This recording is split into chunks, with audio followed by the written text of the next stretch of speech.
everyone, welcome back to Savor the Moment to Tia and Friends. I am so excited to give you a better peek today with our new friends. Actually, they're not new, but it's a new logo, new name, Easton Food Institute, which you probably will notice last season.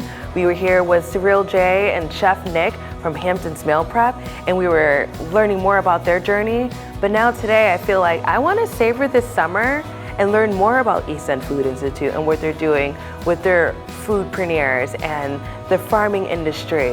Well, I'm so glad that you came here today because we really loved it when you did the episode with Chef Nick and Cyril J. Yeah. Hampton's Meal Prep. It was great to have our producers really showcased in the kitchen, but there's a lot behind the scenes of what we're doing too. So I'm excited to share it with you. Yes, and my thing is, like, in the last year when we were with them and we were savoring away, I felt that who is Easton Food Institute? Like, I hear it from everyone else, and then I had the opportunity to meet you with Chef Jay at Balsam Farms, and then sitting down with you and having lunch with you for like the first time and getting a taste. Yeah. And then now today, it's an honor to be here to see what you're doing in the community, and I feel like this organization is very selfless. You're giving back. That makes me feel really good because I think that's what the organization was founded for in 2010, and that was long before my time. But our founder, John DeCuevas, was really a selfless person. He really was interested in supporting, promoting, and advocating for local food and local producers. He passed away last fall, but I got to spend a lot of time with him prior to his passing, and he was really interested in, he just took so much joy from the local CSA around the corner from his house, which is Quail Hill, which you know you've spoken to Layton, the new director there. So at proud Quail of Hill them. Farm in Amagansett. And John really wanted to support local producers who were using local produce to make products, as well as people who were just adding to the system so that our local farms and agricultural heritage could continue on the East End, because it's difficult. It is. You know, it's really hard to have a small business out here. A small farm is even more difficult. A lot of the farms, they have to really leverage high-end retail for all the people that are coming here in the summertime. Yes. You know, buying their produce at the farm stands. And then there's a great group of local restaurants who are trying to incorporate local farm products into their menus, but it's also expensive for them and they're trying to survive. So when I came on here in January 2018 as the executive director, I really felt like this was a place where I could unite my experiences. First of all, I was actually a student here on campus, so the meal plan line, it was actually right behind you here in this very cafe. I really feel blessed to be in this space and reinventing it in a new way to help our local food system, which also, you know, it brings my experience together. I started out in marine science. You did? Yeah. So the fisheries piece of this is complicated and very interesting to me. Sourcing local impacts the environment, which is an area of my career that I worked on for a long time, reducing food miles, and then I worked at Southampton Hospital for a while too, so getting into human health area and realizing that not only could we impact the economy, we could impact the environment, and we could impact human health from the scope of food, which is this great connection point for everyone. It's just really exciting to me, and I think we have a great opportunity here, especially with this space, which everybody will see when you go on a tour. The kitchen is massive.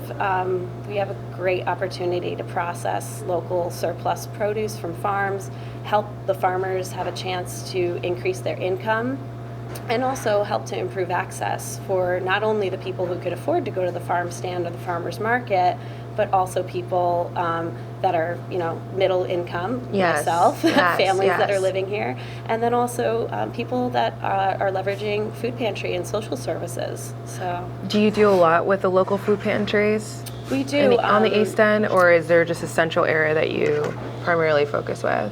Yeah, well, we do have a great farm to community program. It's in 18, again, when I first came on, we received a generous grant from the Fullam Foundation. It's a local family foundation, and we instituted a pilot project where we actually purchased a vacuum seal machine, and we took in fresh vegetables like tomatoes, kale, butternut squash, sweet potatoes, and we would process those very minimally. So think about if you go into the freezer aisle of your local grocery store, you get a bag of bird's eye vegetables. Yes, yes. That's really what we were trying to recreate, but on the local scale. Ooh. And the goals of the program were to reduce waste for the farmers, either leverage the tax incentives to allow them to donate that product or purchase it from them at a reasonable wholesale seconds or surplus price. Yes. To and process it to get that into the hands of people who need it. You know, a lot of the secondary health concerns from people of low income come from nutrition. Yes, it or does. lack of. You know, so we're trying to make it easier for people to incorporate healthy foods into their diet while also supporting a more sustainable and equitable food system locally. And we partnered up with Stony Brook Medicine Nutrition Department, and we partnered up with Cornell Cooperative Extension. Both have a nutrition education program, which is fabulous, and Cornell's, actually, we worked with a bilingual educator, so we were able to create recipe cards that had both English and Spanish instructions on how to use the products that we were creating. Wow. And then on site, there was actually taste tests. So that put people to the next level in terms of making their choice of what they were going to take, because they maybe taste the soup, and then our partner, Marta Blanco from Cornell, would say, oh, well, get the packet of vegetables. That's in the soup. You've got to get that too, so bring that home. This season, we did get a renewed grant from the Fullam Foundation, and we're looking for public support and also to create revenue streams that would be self-supporting for that program, and maybe even create, crock pot kits to. I think that would be great, especially in the fall and winter. Out here, it gets very chilly. Yeah. And instead of everyone just soaking up at home and watching Netflix all day, yeah, they could be savoring away with what you guys are producing here, and know it's going back into a good cause. Yeah. So I feel that what I'm gathering here with the East End Food Institute, not only are you a place, it's a campus of learning for the foodpreneurs to come here and learn different ways of starting their business, because you're actually helping them build their business. Exactly. So you're giving them the tools with Art of the Kitchen. And is there other workshops and classes that the foodpreneurs go through? Kind of zooming back out a little bit, we impact so many different areas of the food system, and I mean, I have a master's in nonprofit administration, and for most people, I would advise against being involved in so many things, especially for a small organization. Yes. But for us, it really helps us to understand and be intimately connected with each aspect of the food system, from the farmers, which the craft program you mentioned. Yes. That's Collaborative Regional Alliance for Farmer Training. We actually organize tours and help to recruit farm apprentices to build the workforce in the area so that farms can be more successful going forward. From there, we actually have food entrepreneurs that are farmers from our craft program. Yes. Some farmers actually engage us to make their products for them, because they want to focus on farming, which we do here. Okay. And then we also do rent out space to food entrepreneurs like Jay and Nick, and some of the other entrepreneurs that you'll meet today. So it's a multi-pronged approach, which I think, again, there's risk of diversification, but in this case, I think it's a real strength.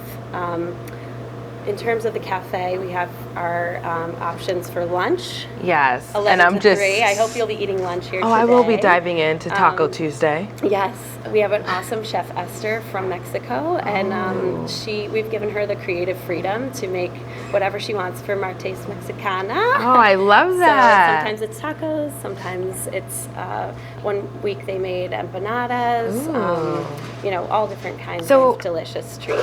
Does the menu, I know it's a Monday through Friday and it's a daily menu, but does that change every week? It does, yeah. Okay. We have Monday through Friday, 11 to 3, here on the Stony Brook Southampton campus.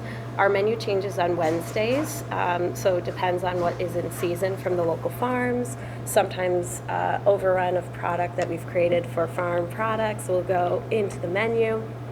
Taco Tuesday we have, and Pizza Thursday to break up the week.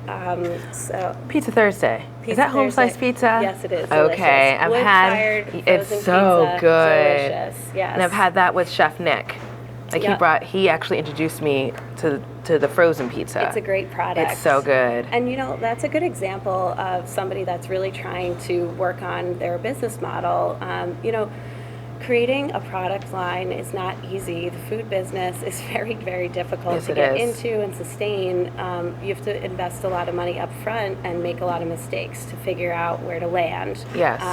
So we really try to create a system and a community. Anybody that joins as a member of East End Food Institute becomes part of a community, and we try to help support each other, celebrate our mistakes and our learning, help to avoid blind alleys by sharing information of, well, I tried that, may not want to do that in the future. So are these workshops that you're doing and you're sharing this, or is this like a one-on-one conversation that you're talking to these food producers and saying, it's both, this is something? Yeah. So today we actually have just a basics fundamentals, the food manager's course. Okay. That's about food safety.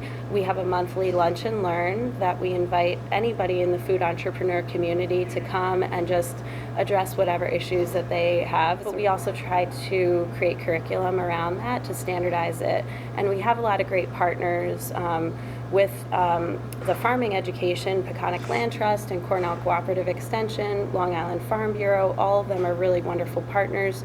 And then here at Stony Brook, there's actually the Small Business Development Services Council Center, SBDC. Yeah, so it must be Small Business Development Center. And do you guys collaborate? And we do collaborate. Okay. We've hosted them for some different lectures on how to write a business plan. We've referred kitchen clients to them to get a little bit more personalized attention, because we're a team of 3 full-timers and part-timers to help fill in on the kitchen staff. So, we're trying to support as much as we can, but also put that oxygen mask on first to make sure that we have a strong and healthy foundation. And what I truly love about this, Kate, is the fact that you guys are you're an umbrella. You're an umbrella. Eastern Food Institute, I'm saying it's an umbrella, but underneath the umbrella, it's like a protective, like, when you have an umbrella, it's like raining. So you're protecting, but you're also serving. So not only are you protecting like the food producers before they're diving out into their entrepreneur journey, you're able to give them the tools before it even happens. And then you're actually helping the community come back in here so they can taste it. Exactly. Well, and it's funny that you say a protective umbrella, because a lot of times some of the tough decisions I have to make, I feel like I'm protecting the family, so to speak. That, motherhood has prepared me almost for this job. Doling out tough love, making people stay accountable for, their responsibilities, thinking things through, and really working hard to develop the plans and making sure they do their homework. Coming back and, just supporting them in a way that isn't doing the work for them, but is helping them to it's accountability feel partner. Supported, and as an accountability partner. And I feel they also do that for me. We have developed such a wonderful community here, and the only way to experience that is to, join the community. So I hope a lot of people will, whether they're an individual who likes to eat local food, whether they're a market who wants to buy some of our products or some of our entrepreneurs' products, whether they're a restaurant that wants to standardize their, products that they're serving on the menu. There's a lot of ways that we can help, and that excites me. Yeah, you're the community driving force. Yeah, and I feel like that matches up with my the way that I view life. I like helping other people. I don't really like a lot of attention on me. Well, today... And so this is a unique experience for me, and it's a great opportunity to push myself out of my comfort zone. So I really appreciate you providing that opportunity for me. You're and welcome. you know, I do still consider it helping others It because is. you know, I want to showcase what we do so that others can benefit from it and be part of this community, because it really is. It's really, really wonderful. Like I said, the only way to experience it is to join the community. And they're also supporting this vision of a more sustainable and equitable food system. Yes. That we could have a filtering so people could find what they want and Yes. find companies that are on board with that vision. Well, I would love to thank you for taking out the time today and just Thank sharing you. everything what East End Food Institute is about. And also, thank you for connecting me with Peter Haskell Yes, from Haskell he's Seafood fabulous. and Hampton's Mail Prep. And there's many other food producers that I'm connected with because of you. Yeah, and your I mean, team. we have a great team. So I want to say you're going to spend a little time with Heather Meehan, who's our program coordinator. Yes. And then behind the scenes, when you're in the kitchen, you may see somebody running around with the Amagansett Food Institute retro hat and the plaid shirt. That's Bob Hatton. He keeps Okay. things well-oiled around here and just like make sure that everything is in order. He's our operations manager. So I couldn't do it without the team. And then we have a special surprise. I'm excited for this surprise. I've been hearing little birds. They're like, did you know? Yeah. What? We Okay, I have can't a wait. special person who's been working with us, who some of the viewers will recognize. You know, I won't say too much about it, but we really feel that we've been looking for somebody to join our kitchen team that really understands the local food movement and really is Yes. committed to it from the heart. It's not just the job, it's really the passion. passion. So I'm really excited to feature our special surprise And I'm person. excited to see who this is because we're going to find out soon. If we don't know, Good. we'll find out. Good. So thank you so much, Kate. Hi, Tia. Hey, good. How are you? Thank you. Good seeing you too. I see you're taking a look at some of the art we have. I'm on taking display it the in. I'm cafe. taking it in. So what's Yeah. happening here? I've never noticed this the last time we were here. Well, it's sort of a new addition as of this year. So, you know, as we know, we have our cafe where we serve locally sourced lunches, and then we had this open wall space, so we wanted to work with some local artists to showcase their work and just enliven the space a little bit. So what we have on display right now is work from Jeremy Dennis, who is a fine art photographer. He's a member of the Shinnecock Nation, Oh. and his work explores Indigenous identity and assimilation. Wow. So this is some of his landscape photography, and then this is a fairly new exhibit. Prior to that, we had some work by Jackie Maloney, who is a Hampton Bays artist. Yes. She does these beautiful, often food-themed watercolors, and then we also had work by Emma Ballou prior to that, who has these like lovely, dreamy, I almost can't call them landscape. So just adding another layer to the community building and you know, bringing more people into the space to see what we're about and Yes. to support local food. Would you like to see the rest of the space? I would love to see the behind the scenes. Absolutely. Yeah. So you got part of the behind the scenes last night because you came to our craft tour and Yes. met Layton and Greg. Yes. So craft is a really wonderful program, and that fulfills a part of our mission of supporting farmers and doing some farmer education. And craft is also just a really amazing program because it's farmer led. So it's always really fun to get to know the people who are interested Yeah. in farming and learning about agriculture, and then And match them. they can learn from people like Layton, who Yeah. has, you know, many years of experience under their belt and has really been a mentor to young farmers. And I've noticed it last night when they were expressing their passion about Yes. it all and how it was all led Absolutely. through Scott.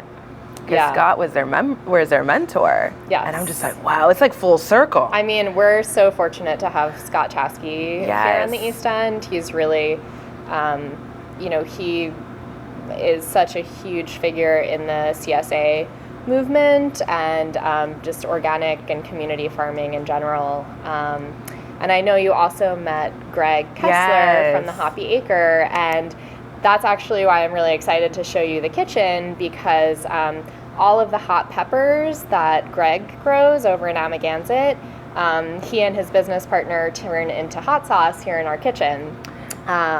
So you're about to see the behind the scenes in terms of food production.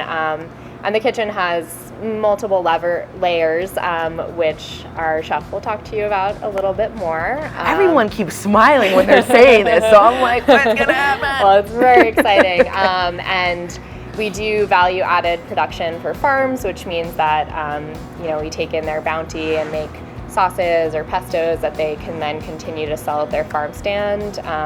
So lots of eliminating food waste. We make the food for the cafe, sourcing from local farms, and then we have done some work with food pantries as well to, evenly distribute the local bounty. So are you ready to see the kitchen? I'm ready to stay for way and I have goosebumps, so I'm gonna just keep smiling and maybe shut my eyes. Back the curtain. Let's do it. Okay. Let's go. Oh my goodness. Hello. Hey. So I think you know Chef Jay. Whoa. And this is Patricia, who's working on Hi. topping some eggplant. Welcome back. Oh. And Esther's making tacos for Taco Tuesday. But Chef Jay can tell you a little bit more about what's happening back there. Oh man. Thank you, Heather. Thanks for the surprise.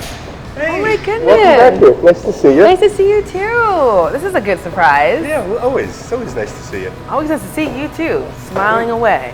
So what are we savoring today? Like what's happening here? So, since the last episode, I'm now the chef in residence at the East End Food Institute, which is here. We're here. I've worked with Heather and Kate on various projects through Slow Food and other projects with them. So now I'm here working on food for the cafe, working, see we have all this beautiful eggplant, which is from Greene Thumb Farm. So what we're doing for a lot of the local farms, they have an abundance of products, things that we talked about before. We're making these into value-added products, which they can sell at the farm stand. So these eggplant are going to be pickled. We've done pepper relish, we've done pickles, we've done tomato sauce, we've done roasted tomatoes for Greene Thumb Farm, Milk Pail Farm, as well as Amber Waves Farm. And so we're picking up more things, and it's fun now because now every day is a new adventure. We're doing more things, working on food for cafe. We're working on projects here. We're going to be doing some more cooking classes. I've done cooking classes here in the past. We're going to be also possibly maybe doing some catering out of here as well. We did the food for the Food Lab conference, which was held here at Stony Brook, campus. So that was a great thing too. So we did a luncheon for that. So we got all sorts of fun things going on. So you are ingrained in our community out east, and this is wonderful. This is I fell into this when I left Barron's Cove. And it was kind of a perfect fit with Kate and I and the whole institute and Heather as well. Can't forget Heather. And on the East End, there are people that are slipping through the cracks that are, for various reasons, that have food shortages. So we get stuff from the farmers. The farmers donate it to us. We process it, and this way, people that need help with food, are getting fresh produce throughout the winter as well.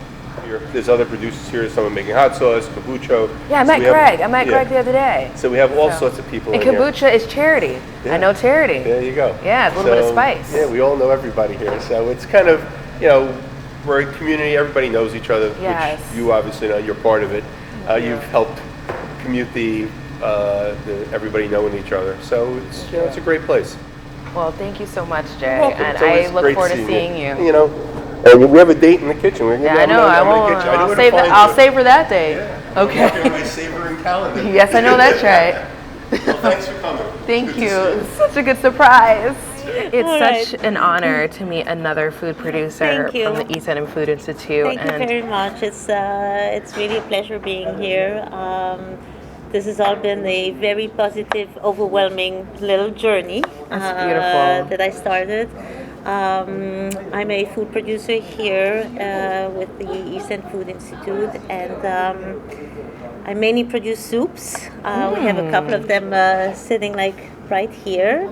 So you make it here and they carry it here. They carry it here, and I think most important, yes, I make everything here. Yes. I met Kate Fullam, who's the director of the Institute about a year ago. And she was very encouraging. I told her that I had a passion for making soups. I come from a different industry, but it's something that's been like sitting with me for a very, very long time. People would always make fun of me because I would say like, what I really want to do is make soups. That's a great journey though. It's like because you're soothing the soul with the soup. That's what I think that it is. It's something I grew up with, and like we always say, like food brings people together. Yes. I feel that a bowl of soup is like something that is like really easy to have people sit down with you and enjoy a quick meal. Yeah. It's like not complicated. It's like it's comfort food. It really is comfort food. So yes, I produce them here. I locally source the vegetables as much as I can in this area. Then I spend my time here, and then I package it, label it, and I'm currently at the farmers market. Which ones? West Hampton Beach Farmers I know Market. that one. That's where Mila's Pops is. Yes, totally. And Yes. we're not close to one another, but we can see each other like a little bit through the trees. And that's actually good pairing her puffs and this tomato soup. Absolutely. I think we have quite a few customers that do exactly what you just said. They pair the puffs with the soups. Her puffs are wonderful, and she also has like a few different flavors. Yes. Which also brings us like together. It's I think it's an important thing in the small community.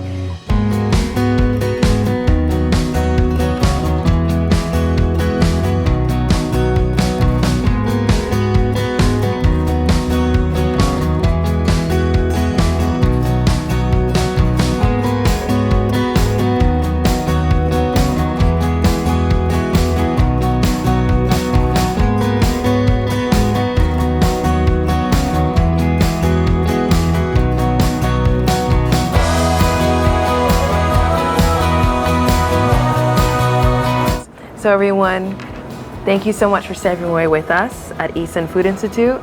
And until next time. Wait, before until next time, how can everyone find you? So eastendfood.org. Okay. Or follow us on Facebook and Instagram at East End Food. And we post our weekly menu specials, any workshops that we have coming up, etc.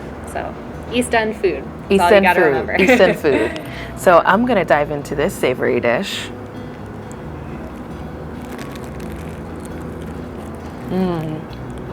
Good? Mm-hmm.